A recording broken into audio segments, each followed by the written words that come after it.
Hello everyone, আজকে আমাদের topic হচ্ছে ইকুয়াল এরিয়া ক্রাইটেরিয়া, যেটা সুইং ইকুয়েশন সলভ করার অ্যানাদার মেথড। বা আমার কোনো একটা ফল্ট হলে সেই ফল্টটা আমার কোনো ক্রিটিক্যাল প্রবলেম তৈরি করবে কিনা সেটা বোঝার একটা উপায়।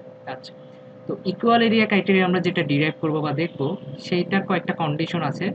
সেই কন্ডিশনগুলো কি? প্রথম কন্ডিশন হচ্ছে এটা আমরা ডিরাইভ করবো একটা সিঙ্গেল মেশিন ইনফাইনাইট বাস। এইখানে একটা মেশিন আছে আর এখানে একটা ইনফাইনাইট বাস আছে। সেকেন্ড কথা হচ্ছে বাস ফল্ট, অর্থাৎ ফল্ট হইতে হবে বাসে, মানে এই কন্ডিশনটা আমরা যেটা ডিরাইভ করব সেটা বা দেখব সেটাতে কি হবে, বাস ফল্ট হবে। এবং অর্থাৎ ফল্টের সময় বাস ফল্ট হবে। তো বাস ফল্ট হইলে কি হয়, যে মনে করুন এখানে একটা ফল্ট হইল, এই যে এই পজিশনে একটা লাইন দেখতে পাচ্ছি যেটা গ্রাউন্ডের সাথে কানেক্টেড। তো এই লাইনটা যদি হুট করে গ্রাউন্ডের সাথে কানেক্টেড হয়ে যায়, তো বাসের লাইনটা গ্রাউন্ডেড কানেক্টেড হয়ে গেলে এইখান থেকে যখন কারেন্ট আসবে তখন দেখবে এখানে জিরো ইম্পিডেন্স পাথ, এটা দিয়ে ফুল ফ্লো করবে, এইখান দিয়ে কোনো পাওয়ার যাচ্ছে না। তো এই জন্য আমরা বলতেছি বাস ফল্ট হবে এবং P is equal to zero হবে ডুরিং ফল্ট। ডুরিং ফল্টে পাওয়ারটা জিরো। এরপর থার্ড নাম্বার আরেকটা ক্রাইটেরিয়া হচ্ছে পোস্ট ফল। যে পোস্ট ফল পাওয়ার অ্যাঙ্গেল ইকুয়েশন বা সুইং ইকুয়েশন হবে প্রি ফল্ট সুইং ইকুয়েশন বা পাওয়ার অ্যাঙ্গেল ইকুয়েশনের সমান। এটা কিভাবে সম্ভব? এই যে এই পজিশনে যখন বাসে একটা ফল্ট হইলো, এই ফল্টটা যদি আমি ক্লিয়ার করে দিই, তাহলে সিস্টেমটা আগে যা ছিল তাই সেই রকম কিন্তু থাকতেছে। অর্থাৎ ওয়াই বাস ম্যাট্রিক্স আপনি গঠন করেন, সেটা কি আগের মতোই থাকবে। ফলে আমার পাওয়ার অ্যাঙ্গেল ইকুয়েশন দুইটা সেম থাকবে। তো এই তিনটা কন্ডিশনের উপর ভিত্তি করে আমরা এই যে এই সার্কিটটা থেকে আমরা দেখব ইকুয়াল এরিয়া ক্রাইটেরিয়া। আচ্ছা, তো এই যে সিস্টেমটা আছে, এই সিস্টেমটার আমরা কি করতেছি, প্রথমে এইখানে বাসে ফল্ট হয়েছে, এই যে এখানে একটা লাইন আছে, সেই লাইনটা গ্রাউন্ডেড কানেক্টেড। যখন বাস ফল্টটা হইলো তখন এই যে এই প্রথম যে কার্ভটা আছে, এই বড় কার্ভটা হচ্ছে প্রি ফল্ট। প্রি ফল্ট যে পাওয়ার অ্যাঙ্গেল কার্ভ সেটা ইকুয়েশন বের করে এটা বের করা গেছে। আর এখানে হচ্ছে এই যে এ পয়েন্ট, যেটা সে হচ্ছে অপারেটিং পয়েন্ট ডেল্টা নট, এই পয়েন্টে অপারেটিং করতেছিল। তো ফল্ট হইলো, ফল্ট হইলে কি বা ফল্ট হইলে আমার ইলেকট্রিক্যাল পাওয়ারটা জিরো হয়ে গেল। তো আমরা এখানে এই কার্ভটা বিশ্লেষণ করব পয়েন্ট পয়েন্ট হিসেবে। আচ্ছা, প্রথমে দেখি এ পয়েন্ট, অর্থাৎ নর্মাল অপারেটিং কন্ডিশন হচ্ছে এ পয়েন্ট। তো এ পয়েন্টে কি হয়, PM is equal to P, এটা দেখা যাচ্ছে। তো PM is equal to P হলে accelerating power zero. Accelerating power zero মানে কি, আমরা যদি সুইং ইকুয়েশন দেখি, two H by omega S D square delta by DT square equal to হবে পিএম মাইনাস পি। তো পিএম আর পি সমান হলে ডেল্টা অ্যাঙ্গেল চেঞ্জ হবে না, অর্থাৎ ডেল্টা হবে ডেল্টা নটই থাকতো, যেটা নর্মাল অপারেশন করে সেটা থাকে। আর ওমেগা কিন্তু এখানে সিনক্রোনাইজ স্পিড হবে, কারণ এখান থেকে আমরা জানি যে ওমেগা সমান কিন্তু ডি ডেল্টা বাই ডিটি, সেইটা কিন্তু ওমেগা এসি থেকে যাবে। আচ্ছা, তো এ পয়েন্টে হুট করে যখন ফল্ট হইলো তখন সেটা ড্রপ করলো বি পয়েন্টে। তো বি পয়েন্টে ড্রপ করার কারণ কি? কারণ আমরা বলেছি এই কেসে কিন্তু ফল্ট হইলে ইলেকট্রিক্যাল পাওয়ার আউটপুট কিন্তু জিরো হয়ে যাচ্ছে। তো ইলেকট্রিক্যাল পাওয়ার আউটপুট জিরো মানে কি, এই যে এই বরাবরই তো ইলেকট্রিক্যাল পাওয়ার আউটপুট জিরো, অর্থাৎ এই যে এই বরাবর ইলেকট্রিক্যাল পাওয়ার আউটপুট জিরো। সেই জন্য এই পয়েন্টটা ড্রপ করে হুট করে বি পয়েন্টে চলে আসলো। বি পয়েন্টে আসলো কারণ এটা কিন্তু মুহূর্তের মধ্যে ডেল্টা নট থেকে, মুহূর্তের মধ্যে কিন্তু ডেল্টা নটের একটু বেশি হইতে পারবে না। সো ওই মুহূর্তে কিন্তু এটা ডেল্টা নটই থাকবে। সো এই জন্য একবারে খাড়া নিচে বি পয়েন্টে চলে আসছে। তাহলে বি পয়েন্টেও আমরা দেখতেছি delta is equal to delta not. এখন বি পয়েন্টে যখন চলে আসছে, অর্থাৎ আমরা যদি বি পয়েন্টে যখন চলে আসছে, তখন আমরা দেখি পিএমটা কত, পিএমটা উপরে আছে, পাওয়ার অ্যাঙ্গেল পি ওটা নিচে, তার পিএম মাইনাস পি কি হবে, পজিটিভ। তার মানে অ্যাক্সেলারেটিং পাওয়ার আসছে পজিটিভ। অ্যাক্সেলারেটিং পাওয়ার যদি পজিটিভ হয়, আমরা দেখতেছি accelerating power P A alpha positive. আচ্ছা, এটা হচ্ছে পজিটিভ। তাহলে ডেল্টাটা কি হবে, ডেল্টাটা কি বৃদ্ধি পাবে। তো ডেল্টা ডেল্টা নট থেকে বাড়বে, সিমিলারলি ওমেগা ওমেগা থেকে বৃদ্ধি পেতে থাকবে। অর্থাৎ এটা অ্যাক্সেলারেটিং একটা কন্ডিশন চলে আসছে, অর্থাৎ এখানে রোটর অ্যাঙ্গেলটাও অ্যাক্সেলারেট হতে থাকবে এবং ওমেগাটাও অ্যাক্সেলারেটেড হতে থাকবে। বাড়তে বাড়তে হুট করে সি পয়েন্টে আমরা কি করলাম, ফল্ট ক্লিয়ার করলাম। ফল্ট ক্লিয়ারের বিভিন্ন মেকানিজম আছে, যেমন আমরা কোনো একটা সার্কিট ব্রেকার দিয়ে ক্লিয়ার করতে পারি, একটা লাইন ক্লিয়ার করে দিলে সিতে হুট করে ফল্ট ক্লিয়ার করা হলো। তো ফল্ট ক্লিয়ার করার পরে আমার যে সিস্টেমটা এরকম, যে সিস্টেমটার প্রি ফল্ট আর পোস্ট ফল্ট কন্ডিশন একই। অর্থাৎ ফল্ট ক্লিয়ার করার পর এই যে পয়েন্টটা আছে সেই পয়েন্টটা খাড়া উপরে ওই একই কার্ভের উপর চলে যাবে, কারণ এখন পোস্ট ফল্ট কন্ডিশনেও কার্ভটা একই। সো আমার ফল্টটা ক্লিয়ার করলে ওই পয়েন্টে ওই ডেল্টা সি অপারেটিং অ্যাঙ্গেল ধরে রেখে সে ডি পয়েন্টে চলে যাবে। তাহলে ফল্ট ক্লিয়ার করার সাথে সাথে সে ডি পয়েন্টে যাবে। তো এর পরেরটা বিশ্লেষণ করতে চাইলে আমরা দেখতে পাচ্ছি যে এই পরের পয়েন্টে কি হচ্ছে, পিইটা কিন্তু উপরে আছে। হ্যাঁ, পিইটা এই যে এই পয়েন্টে পি উপরে, পিএম নিচে, তার মানে এখানে আমরা পিএম মাইনাস পি এট ডি পয়েন্ট কি হবে, নেগেটিভ হবে। পিএমটা যেহেতু ছোট, তো এটা যদি নেগেটিভ হয় পিএ হবে নেগেটিভ, তাহলে এটা কি ডি অ্যাক্সেলারেট হওয়া শুরু করতেছে। তার মানে এই যে আমার ওমেগা কিন্তু ওমেগা থেকে বাড়তেছিল, সো ওমেগা এস ধরলাম, সে ওমেগা যদি আপনারা বলেন যে সে একটা আরবিটারি ভ্যালু ধরলাম, ওমেগা হচ্ছে 100, তো ওমেগা কিন্তু এখানে বাড়তে বাড়তে সে 150 হয়ে গেছে, 150 হয়ে গেছে।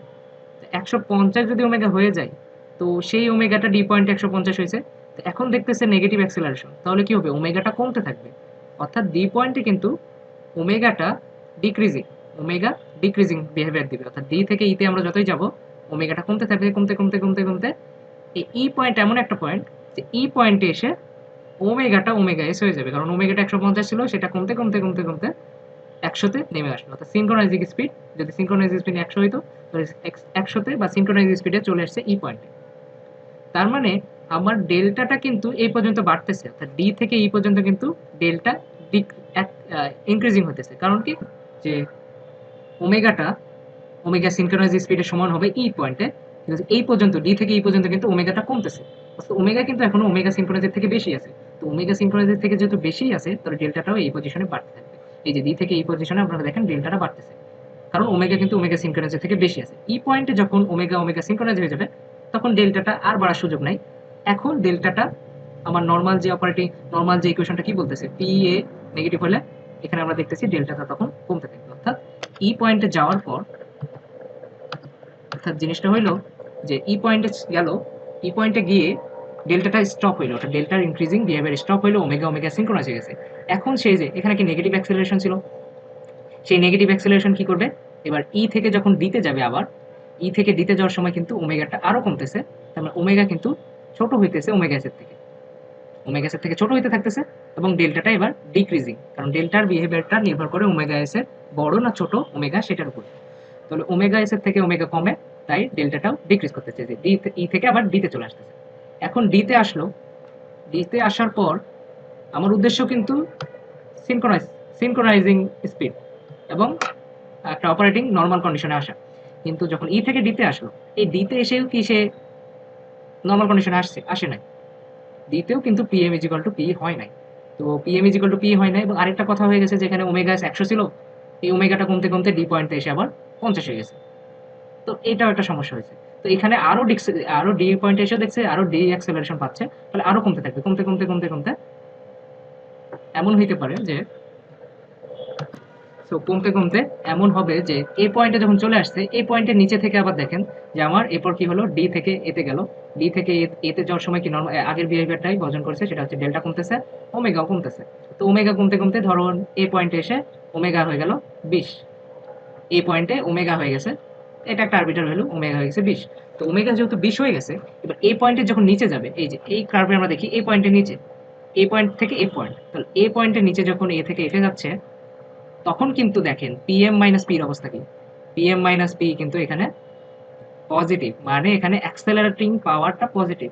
তো অ্যাক্সেলারেটিং পাওয়ার পজিটিভ হলে কি হয়, অ্যাক্সেলারেটিং পাওয়ার যদি পজিটিভ হয়, তাহলে আমার ওমেগা আবার ইনক্রিজ পেতে থাকবে, তাহলে ওমেগা যে 20 ছিল, ওমেগা এখানে বাড়তে থাকবে, ওমেগা 20 থেকে বাড়বে, ওমেগা 20 থেকে বাড়বে, তো 20 থেকে বাড়তে বাড়তে সেটা আবার ওমেগা সিনক্রোনাইজ অর্থাৎ 100-তে যাওয়ার চেষ্টা করবে। তো এই সময় আসলে ওমেগা বাড়তেছিল এবং ডেল্টাটা আগের বিহেভিয়ার, অর্থাৎ ডেল্টা কমতে থাকে।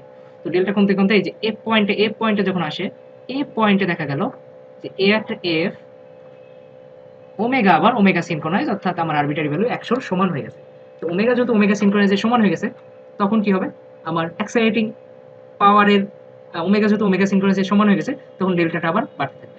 সো ডেল্টাটা আবার বাড়তে থাকবে, তো এখানে এফ থেকে এ থেকে এফ এই পজিশনে সারা জীবন অসিলেট করতে থাকবে, যদি কোনো ড্যাম্পিং অসিলেটর ড্যাম্পিং করার কোনো ইকুইপমেন্ট না থাকে, তো সেই ক্ষেত্রে এটা নর্মালি এই পজিশন থেকে ড্যাম্পিং করতে থাকবে, এবং ড্যাম্পার লাগানো থাকলে সেটা আবার দেখা যাবে ড্যাম্প করতে করতে আস্তে এটা ড্যাম্পিংটা স্লো হয়ে এই পয়েন্টে অপারেট, মানে নর্মাল অপারেটিং কন্ডিশনে ফিক্সড হয়ে যাবে।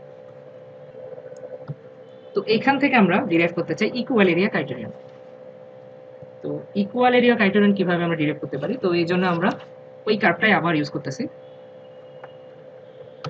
তো এখন আমরা ইকুয়াল এরিয়া ক্রাইটেরিয়নটা ডিরাইভ করব, এই তিনটা কন্ডিশন ছিল, সেই তিনটা কন্ডিশনের এই কেসটাতে।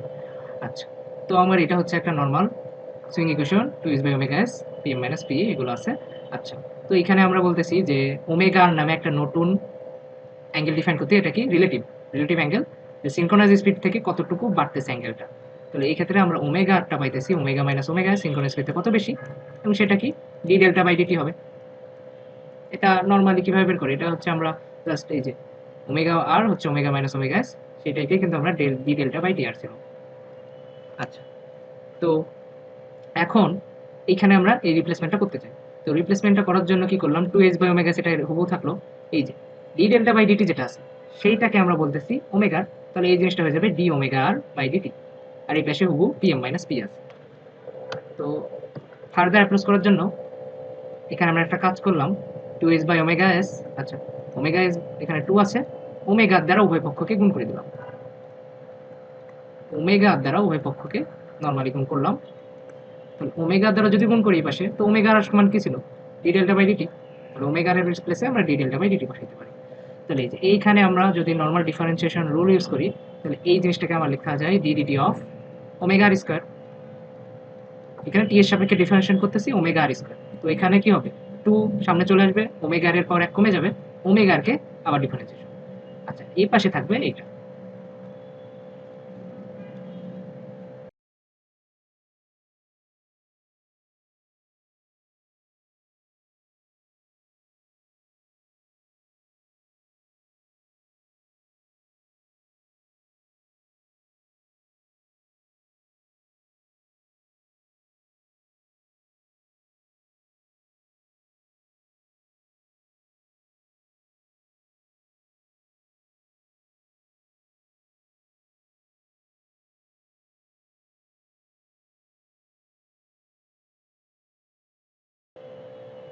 আচ্ছা, তো এইখানে আমরা দেখি আমার যে কার্ভটা ছিল, সেই কার্ভে আমরা ডেল্টা 1 আর ডেল্টা 2 মনে করেন আমরা বললাম যে ডেল্টা 1টা এই পজিশন, এই যে এইটা হচ্ছে ডেল্টা 1, এটাকে ডেল্টা 1 বললাম আর এটাকে ডেল্টা 2 বললাম।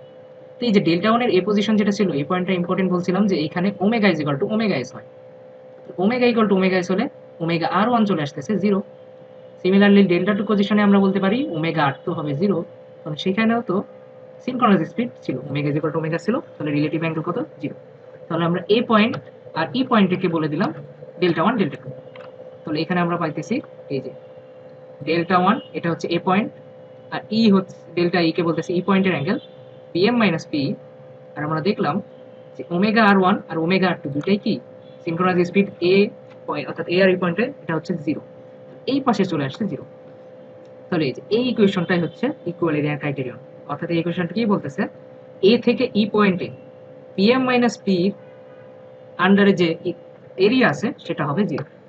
এই যে এখানে আমরা যদি দেখি, এই যে এ থেকে ই পয়েন্টে পিএম মাইনাস পি, তার মানে কি এই যে প্রথম পজিশন এ থেকে সি পর্যন্ত দেখি, এ থেকে এই পজিশন, এ থেকে এই পজিশনে আমরা দেখতেছি পিএম মাইনাস পি এর আন্ডারে কার্ভ আছে এইটুকু অংশ, এবং ডি থেকে ই পজিশনে পি মাইনাস মানে পিএম মাইনাস পি এখানে উল্টে গেছে, আসলে পিটা উপরে চলে গেছে, এই পজিশনে কার্ভটা আছে, মানে তাদের অংশ কত, এই পজিশনে কার্ভটা আছে এটা। তো এই দুইটা যোগ করে অ্যান্সার আসবে, এই দুটো এরিয়া যোগ করলে অ্যান্সার আসবে 0। তাহলে এটাই হচ্ছে ইকুয়াল এরিয়া ক্রাইটেরিয়ন, মানে এই দুটার যে আমরা অ্যান্সারটা হিসাব করতেছি সেটা কিরকম, সেটা হিসাব করতেছি আমরা পিএম মাইনাস পি থেকে।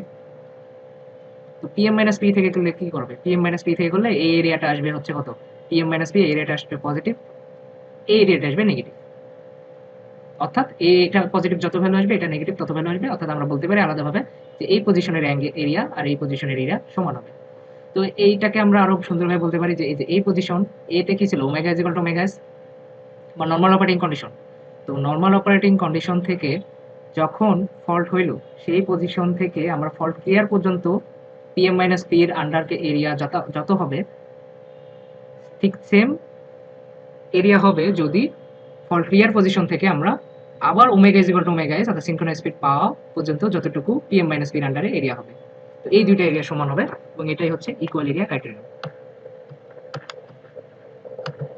তাহলে আমরা দেখতে পাচ্ছি এই যে এটা হচ্ছে ইকুয়াল এরিয়া ক্রাইটেরিয়ান, যেটা হচ্ছে আমার ফল্ট পিরিয়ডে আমার পিএম মাইনাস পি এর আন্ডারে যে এরিয়া, অর্থাৎ এই যে এখানে ফল্ট পিরিয়ডে পিএম মাইনাস পি এর আন্ডারে এরিয়া, এইটা ইকুয়াল টু হচ্ছে পোস্ট ফল্ট পিরিয়ডে up to point of maximum swing, অর্থাৎ পোস্ট ফল্ট পিরিয়ডে আপ টু পয়েন্ট অফ, যদি আমরা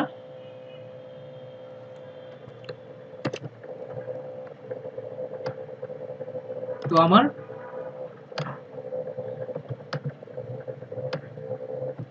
আচ্ছা, তো আমার যে তো আমার এখানে যে সো ইকুয়াল এরিয়া ক্রাইটেরিয়ান যেটা ছিল সেটা আমরা ডেরিভেশনে দেখলাম আমার ওমেগা আর ওয়ান যখন জিরো ছিল, অর্থাৎ ওমেগা ইজ ইকুয়াল টু যখন ওমেগা এস ছিল, আবার omega R two is equal to যখন জিরো ছিল, অর্থাৎ ওমেগা ইজ ইকুয়াল টু আবার যখন ওমেগা ছিল, এই দুইটা পোর্শনের মধ্যে আমার ইকুয়াল এরিয়া খাটবে। তো সেম পজিশন আমরা বলতে পারি তো এই যে এই পজিশনে তো ওমেগা আর সমান জিরো, আবার এই পজিশনেও কি ওমেগা আর সমান জিরো। সিমিলার টু আমরা এটা বলছিলাম যে এফ পজিশনেও তো সিনক্রোনাইজ স্পিড গেইন হয়, ওমেগা আর কি হবে জিরো। তো এই ক্ষেত্রেও আমরা ইকুয়াল এরিয়া ক্রাইটেরিয়া অ্যাপ্লাই করতে পারি, যেটা কি এই পজিশন থেকে ই পজিশনে গেছে, এই পজিশনের যে এরিয়াটা অর্জন করছে পিএম মাইনাস পির আন্ডারে এ থ্রি, সেইটা হবে এই পজিশন থেকে আবার এফ পজিশনে, অর্থাৎ ওমেগা সিনক্রোনাইজ থেকে আবার ওমেগা সিনক্রোনাইজে গেছে, সেই পজিশনের মাঝখানে যে এরিয়াটা আছে সেটা। তো এই ক্ষেত্রেও আমরা বলতে পারি A three is equal two A four হবে, কারণ এই তিনটা পয়েন্ট যেটা আমরা সিলেক্ট করছি এই তিনটা পয়েন্টেই omega is equal to omega synchronise ছিল। ইকুয়াল এরিয়া ক্রাইটেরিয়নের একটা সুন্দর ভাষায় যেটাকে বর্ণনা করতে চাই, তাহলে এখানে কি হচ্ছে, এখানে এ পয়েন্টে যখন ছিল সিনক্রোনাইজ স্পিড ছিল, এরপরে অ্যাক্সেলারেশন হওয়া শুরু হয়েছে, অ্যাক্সেলারেশন হওয়া শুরু হওয়ার পর ওমেগা কিন্তু এই পজিশনে কত ছিল, এই পজিশনে ছিল ওমেগা সিনক্রোনাইজ, এরপরে বাড়তে বাড়তে এখানে কিন্তু ওমেগা বেড়ে গেছে, এই পজিশনে কি ওমেগা কিন্তু ওমেগা সিনক্রোনাইজের বেশি, এবং এটা কি অ্যাক্সেলারেটিং রিজিয়ন। তাহলে আমরা বলতে পারি এই অ্যাক্সেলারেটিং রিজিয়নে, এই যে অ্যাক্সেলারেটিং রিজিয়ন আছে, এই অ্যাক্সেলারেটিং রিজিয়নে যে কাইনেটিক এনার্জি গেইন হচ্ছে সেইটা হবে এই যে এইটা কি ডিএক্সেলারেশন রিজিয়ন ছিল, এখান থেকে এখানে পিএ ছিল নেগেটিভ, সো এখানে ডিএক্সেলারেটিং হচ্ছিল, ওমেগা এস কমতে কমতে ওমেগা এসে গেছিল, তো সেটা হবে কাইনেটিক এনার্জি রিলিজ করে দিচ্ছে এই পজিশনে, কাইনেটিক এনার্জি রিলিজ, অর্থাৎ ফল্ট হওয়ার পরে আমার অ্যাক্সেলারেটিং পাওয়ারের জন্য যে কাইনেটিক এনার্জি গেইন করেছে, অর্থাৎ ওমেগা এস ছিল, সে এখানে ছিল কত, সে ওমেগা এস ছিল 100, 100 থেকে এখানে বাড়তে বাড়তে 160 হয়েছে, এবার 160 থেকে এখানে আবার কি হবে 100 হবে, অর্থাৎ ওমেগা সিনক্রোনাইজ আবার যাবে, অর্থাৎ এটাই বলা হচ্ছে কাইনেটিক এনার্জি যে পরিমাণ গেইন হয়েছে অ্যাক্সেলারেটিং রিজনে, পোস্ট ফল্টে সেই পরিমাণ কাইনেটিক এনার্জি রিলিজ হবে। এটাই হচ্ছে ইকুয়ালিটি ক্রাইটেরিয়ার মেইন ফিজিক্যাল ভিউ। তো আমরা এখন দেখব ক্রিটিক্যাল ক্লিয়ারিং অ্যাঙ্গেল জিনিসটা কি। তো আমার যে ক্লিয়ারিং টাইমটা আছে, অর্থাৎ আমরা ক্লিয়ার করতেছি কখন, এই ক্লিয়ারিং টাইমটা বা ক্লিয়ারিং অ্যাঙ্গেলটা যদি খুব বেশি দূরে হয়ে যায়, সে আমার ফল্ট হইলো আমি 1 ঘন্টা পরে ক্লিয়ার করলাম, তাহলে কি সেটা স্টেবল থাকবে, থাকার সম্ভাবনা খুবই কম, এটা অসম্ভব ব্যাপার 1 ঘন্টা পরে যদি ক্লিয়ার করি, তার মানে এটা ক্রিটিক্যাল ক্লিয়ারিং টাইম বা তার সাথে রিলেটেড অ্যাঙ্গেল আছে, তারপরে ক্লিয়ার করলে সিস্টেমটা স্টেবল থাকবে না। এটা আমরা কিভাবে বুঝতে পারি, এই যে এখানে এই পজিশনে আমরা যদি দেখি যে আমরা ডেল্টা নট ছিল এখানে নর্মাল অপারেটিং কন্ডিশন, এরপরে ডেল্টা ক্রিটিক্যাল এই পজিশনে এমনভাবে আমরা ডেল্টা ক্রিটিক্যাল সিলেক্ট করলাম যাতে আমরা দেখি এই যে এখানে কি ছিল, এখানে ছিল অ্যাক্সেলারেটিং পজিশন, এরপর হচ্ছে ডিএক্সেলারেটিং পজিশন, এবং ওমেগাটা বেশি ভ্যালু থেকে আস্তে আস্তে ওমেগা সিনক্রোনাইজ স্পিডে চলে যাচ্ছে। তো এইটা হয়েছে এই পয়েন্ট, অর্থাৎ ডেল্টা ম্যাক্স পয়েন্ট। তো এই পয়েন্টটা যদি ডেল্টা ম্যাক্স না হয় একটু নিচে যাইতো তখন কি হতো, মনে করেন সেটা এই পজিশনে আসছে, অর্থাৎ আমার ডিএক্সেলারেটিং হইতে হইতে ওমেগা সিনক্রোনাইজ হয়েছে এই পয়েন্টে, তো এই পয়েন্টে যদি কোনোভাবে আমার সিস্টেমটা চলে আসে, তো এইখানে কিন্তু আমি দেখতেছি পিএম কি, পিএমটা হচ্ছে বড় পি থেকে, অর্থাৎ এখানে কিন্তু অ্যাক্সেলারেটিং পাওয়ারটা পজিটিভ, তার মানে সিস্টেমটা যদি কোনোভাবে এই পয়েন্টে চলে আসে আবার, তাহলে কিন্তু আর তার ব্যাক করার মুহূর্ত নাই, কারণ সে এরপর কিন্তু ডেল্টা ইনক্রিজ হইতেই থাকবে, ইনফিনিটলি ইনক্রিজ হইতে থাকবে, কারণ তার এখন আর পেছনে টানার মতো ডিএক্সেলারেটিং পাওয়ার নাই, তার মানে আমাকে যে কোনোভাবেই ডেল্টা ম্যাক্সের ওই পাশে যাওয়া যাবে না, তার মানে ক্রিটিক্যাল ক্লিয়ারিং এর আগে আমাকে ফল্ট ক্লিয়ার করতে হবে, যদি আমি ক্রিটিক্যাল ক্লিয়ারিং অ্যাঙ্গেলে ফল্ট ক্লিয়ার করি তাহলে সেটা একেবারে সেফটির একেবারে বর্ডারে চলে যাবে, অর্থাৎ ডেল্টা ম্যাক্সে চলে যাবে, এই ডেল্টা ক্রিটিক্যাল হচ্ছে আমার সেই ভ্যালুটা ডিফাইন করে। তাহলে যদি আমরা এই কেসের ক্ষেত্রে যদি ডেল্টা ক্রিটিক্যাল বের করতে চাই, তাহলে আমরা এখানে নর্মালি কি করি, নর্মালি এখানে চাইলে আমরা ইকুয়াল এরিয়া ক্রাইটেরিয়া ইউজ করতে পারি। তো ইকুয়াল এরিয়া ক্রাইটেরিয়া কি বলে, ইকুয়াল এরিয়া ক্রাইটেরিয়া বলে যে আমার এখানে a1 ইকুয়াল টু হবে a2। তো a1 জিনিসটা কি ছিল, a1 ছিল এই যে ডেল্টা নট থেকে ডেল্টা ক্রিটিক্যাল, ডেল্টা নট থেকে ডেল্টা ক্রিটিক্যাল পর্যন্ত pm মাইনাস পি এর ইন্টিগ্রেশন। তো পি ইটা কত, পিটা হচ্ছে এক্ষেত্রে 0, তো সেই ক্ষেত্রে আমরা এখান থেকে পেলাম pm দিস, এই ইকুয়েশনটা পেলাম a1। সিমিলারলি a2 এর ক্ষেত্রে আমরা কি বের করতেছি, ডেল্টা ক্রিটিক্যাল থেকে ডেল্টা ম্যাক্স, তাহলে ডেল্টা ক্রিটিক্যাল থেকে ডেল্টা ম্যাক্স, এবং এই ক্ষেত্রে দেখতেছি উপরে আছে হচ্ছে P max sign delta minus PM D delta, তাহলে এইটার ইভ্যালুয়েশন করে আমরা এইটুকু পাইলাম। এখন a1 R a1 is equal two a2 এই জিনিসটা ইকুয়াল ধরে নিয়ে একটু ক্যালকুলেশন করলে আমার ফাইনাল যে ভ্যালুটা আসে সেইটা আসে এরকম, cos ডেল্টা ক্রিটিক্যাল আসে pm by pmax delta max minus delta naught plus cos delta max. তো এই জিনিসটাকে আরো সিম্পলিফাই করতে আমরা ডেল্টা ম্যাক্সকে তো আমরা বলতেই পারি যে এইখানে আমার ডেল্টা নটটা যা হবে ডেল্টা ম্যাক্সটা অপোজিট পাই মাইনাস ডেল্টা ম্যাক্স হবে, অর্থাৎ ডেল্টা ম্যাক্স হবে পাই মাইনাস ডেল্টা নট। তো এই জিনিসটা রিপ্লেস করব এবং এখানে পিএম আর পি ম্যাক্সের মধ্যে যে রেশিও, তো আমরা তো জানি যে নর্মালি কি হয় পিএম ইজ ইকুয়াল টু কিন্তু পি জিরো অর্থাৎ নর্মাল কন্ডিশনে, আর পি জিরো সমান P max sign delta not. তো এখানে পিএম এর জায়গায় P max sign delta not বসাবো, তাহলে পি ম্যাক্স কাটা যাবে। তো এইখান থেকে আমার ফাইনাল যে রেজাল্ট আসছে সেইটা হচ্ছে এরকম যে ডেল্টা ক্রিটিক্যাল হবে cos inverse pi minus 2 delta not. এইখানে পাইটা যেহেতু রেডিয়ানে আছে এটাকে আমাকে রেডিয়ানে রাখতে হবে মাস্ট। তো sign delta not minus cos delta not, তো এখানে ডেল্টা নট জাস্ট অপারেটিং অ্যাঙ্গেলটা থাকলেই আমার ক্রিটিক্যাল অ্যাঙ্গেল বের করা যাবে। তো এই ক্রিটিক্যাল অ্যাঙ্গেলের তাৎপর্য কি, এই ক্রিটিক্যাল অ্যাঙ্গেলের আগে আমাকে ফলটা ক্লিয়ার করতে হবে, তাহলে আমি স্টেবিলিটিতে থাকতে পারবো, অথবা ক্রিটিক্যাল অ্যাঙ্গেল একটু পরে হলে ফল ক্লিয়ার করলে সেটা আর স্টেবল পয়েন্টে থাকবে না, সেটা সিস্টেমটা আনস্টেবল হয়ে যাবে। তো এর আগের কেসটা কিন্তু এরকম ছিল, যার আমি কন্ডিশনটা বলতেছিলাম যে বাস ফল্ট হবে p ইজ ইকুয়াল টু 0 হবে, আবার যেই কার্ভে প্রি ফল্ট ছিল সেই কার্ভটা পোস্ট ফল্ট হবে। কিন্তু যদি এরকম না হয়, অর্থাৎ যদি আগের কন্ডিশন মেইনটেইন না করে, অর্থাৎ প্রি ফল্ট, পোস্ট ফল্ট এবং ফল্টেড কন্ডিশন তিনটাই যদি আলাদা হয়, এবং ফল্টেডটা এর আগে যেমন 0 ছিল কিন্তু এখানে যদি 0 না হয়, এই তিনটাই যদি ডিফারেন্ট হয়, অর্থাৎ এইটা কোনোটাই ইকুয়াল না, তো সেই ক্ষেত্রে আমরা ক্রিটিক্যাল অ্যাঙ্গেল কিভাবে বের করব সেটা আগে দেখি। তো এই ক্ষেত্রে কি হয়েছে, এই ক্ষেত্রে যে Pmax sin ডেল্টা যেটা সেটা হচ্ছে প্রি ফল্ট কন্ডিশনের পাওয়ার অ্যাঙ্গেল কার্ভ, আর এই ক্ষেত্রে এই যে Pm is equal to P এই পয়েন্টে হয়েছে প্রি ফল্টে, তার মানে এটা ছিল normal operating condition delta not. তো এরপর যখনই ফল্ট ওভার হয়েছে তখন সেটা আসলে ফল্টেড কন্ডিশন চলে গেছে। ফল্টেড কন্ডিশন হচ্ছে এই যে R1 Pmax sin ডেল্টা, এটা হচ্ছে ফল্টেড কন্ডিশন। ফল্ট হওয়ার সময় যে পাওয়ার অ্যাঙ্গেল কার্ভ মেনে চলবে, তাহলে এই যে এখন কিন্তু আর এইখান থেকে সরাসরি এই পয়েন্টে না এসে সে কিন্তু যাবে এই পয়েন্টে ফল্ট হইলে, তাহলে এইখান থেকে ডাইরেক্ট আসলো এই পয়েন্টে আসলো, এরপর সামনে আগাইতে থাকবে, আগাইতে এই পয়েন্টে আসবে। তো এই পয়েন্টে আসার পর এখানে যদি আমরা ফলটা ক্লিয়ার করি, তাহলে এই ফলটা ক্লিয়ার করার পর এই পজিশনটা চলে যাচ্ছে। এখন কি হবে, প্রি ফল কন্ডিশন পরে এরপরে যাবে পোস্ট ফল কন্ডিশন, যেটা এই যে R2 Pmax sin ডেল্টা, এটা ছিল পোস্ট ফল কন্ডিশন। তো এখানে ফল ক্লিয়ার করার পর সেটা পোস্ট ফল কন্ডিশন, এই যে এই কার্ভ বরাবর চলে যাবে। অ্যাক্সেলারেটিং রিজন কত, এতটুকু, অ্যাক্সেলারেটিং রিজন হচ্ছে এতটুকু A1, এবং ডিঅ্যাক্সেলারেটিং রিজন হচ্ছে এতটুকু। তাহলে এই ক্ষেত্রে A1 ইজ ইকুয়াল টু হবে A2, আর A1 টা কত হবে, A1 হবে এই যে A1 এই কার্ভটা আমরা দেখতেছি PM, এটা ছিল PM, A1 হবে PM মাইনাস নিচের কার্ভটা ছিল কত R1 Pmax sin ডেল্টা,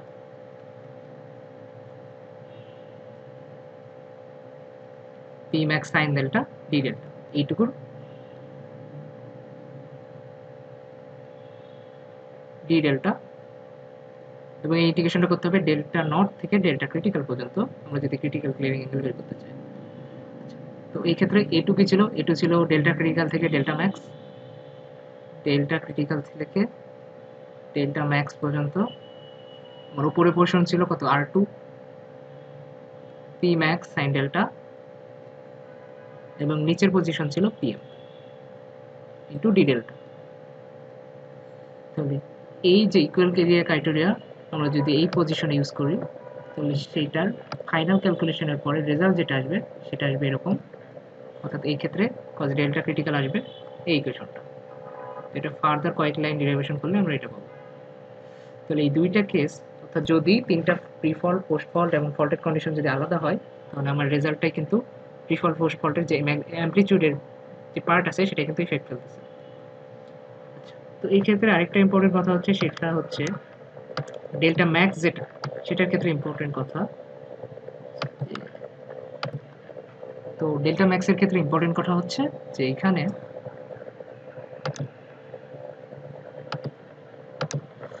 তো ডেল্টা ম্যাক্সের জন্য ইম্পর্টেন্ট কথা হচ্ছে আমার আগের পজিশন যেটা ছিল, মানে ফার্স্ট কেস যেটা ছিল সেটা ছিল একটা পাওয়ার অ্যাঙ্গেল কার্ভ।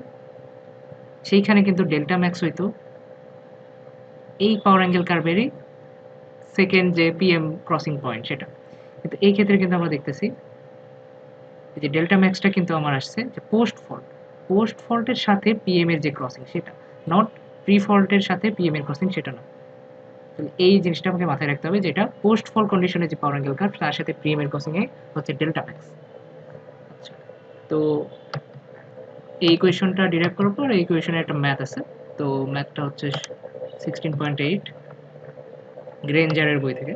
তো এখানে প্রি ফল্ট, ডিউরিং ফল্ট আর আফটার ফল্ট বা পোস্ট ফল্টের কন্ডিশনগুলো দেওয়া আছে।